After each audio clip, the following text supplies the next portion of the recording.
আসসালামু আলাইকুম, সবাইকে স্বাগত জানাচ্ছি। আশা করি সবাই ভালো আছেন। আজকে আমি একটি নতুন রেসিপি নিয়ে এসেছি। আজকে আমি খাসির মাংসের রেজালা রান্না করব। এখানে আমি 1 কেজি খাসির মাংস নিয়েছি, ভালোভাবে ধুয়ে নিয়েছি। এখন রান্না শুরু করছি।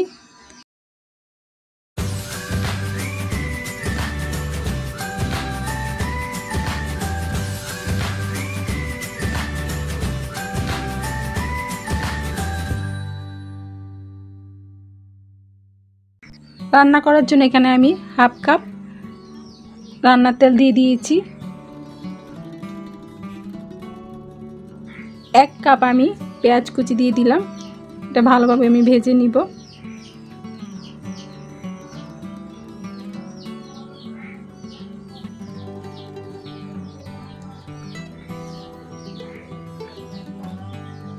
কিছুটা বাদামি হলে আমি অন্যান্য মশলা দিয়ে দিব।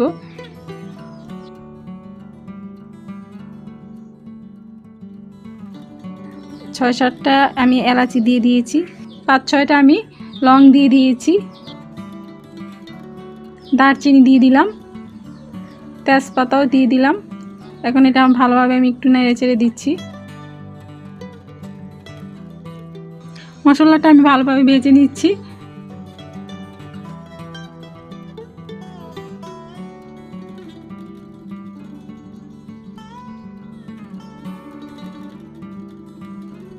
জত্রিক দিয়ে দিলাম। এখন আমি নেড়ে চেড়ে মশলাগুলো একটু ভেজে নিব।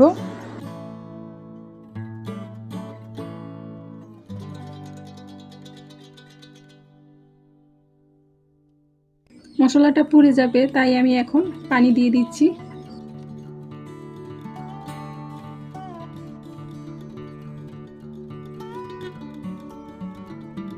এখন একটু নেড়ে চেড়ে দিই।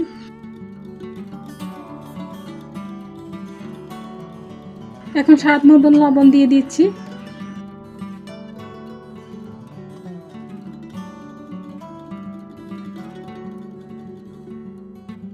হলুদ গুঁড়া দিয়ে দিচ্ছি আর মরিচ গুঁড়া দিয়ে দিলাম। এখানে 1.5 চামচ হলুদের গুঁড়া আর 3 চামচ মরিচের গুঁড়া দিয়েছি। ধনে গুঁড়া দিয়ে দিচ্ছি, জিরা গুঁড়া দিয়ে দিচ্ছি,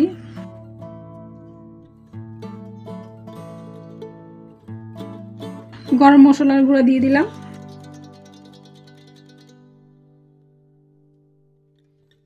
এখন আমি নেড়ে দিব। এটা মশলাটা আমি ভালোভাবে কষিয়ে তারপর মাংসটা দিয়ে দিব।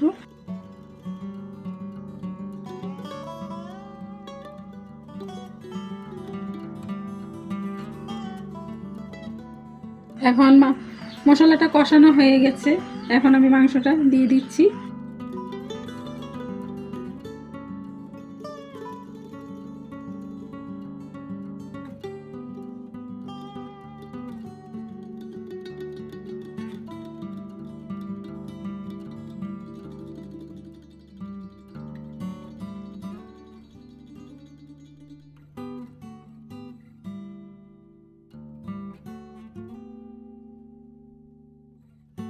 এখন আমি রসুন বাটা দিয়ে দিচ্ছি,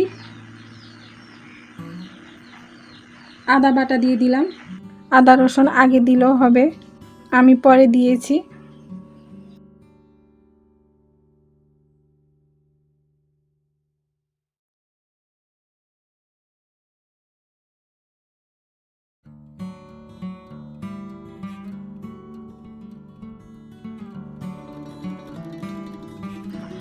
ভালোভাবে নেড়ে চেড়ে দিচ্ছি যাতে সব মশলা মাংসের সাথে মিশে যায়।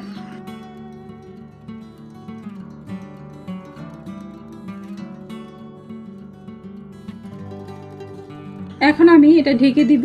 মাংসটা আমি ভালোভাবে কষিয়ে নিব।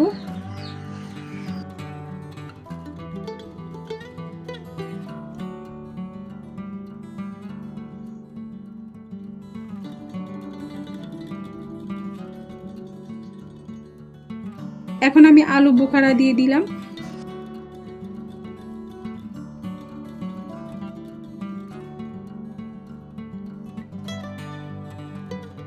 এখন আমি আধা কাপ দুধ দিয়ে দিচ্ছি।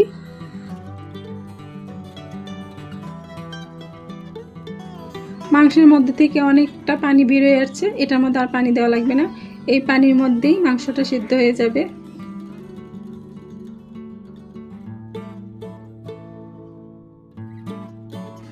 মাংসটা সিদ্ধ হয়ে গেছে।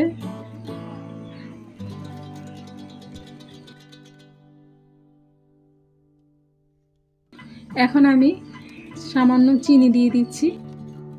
এখন আমি নেড়ে চেড়ে দিব। মাংসটা হয়ে গেছে, খাসির রেজালা হয়ে গেছে। আশা করি আমার রেসিপিটা আপনাদের ভালো লেগেছে। ভালো লাগলে লাইক, শেয়ার, সাবস্ক্রাইব করবেন।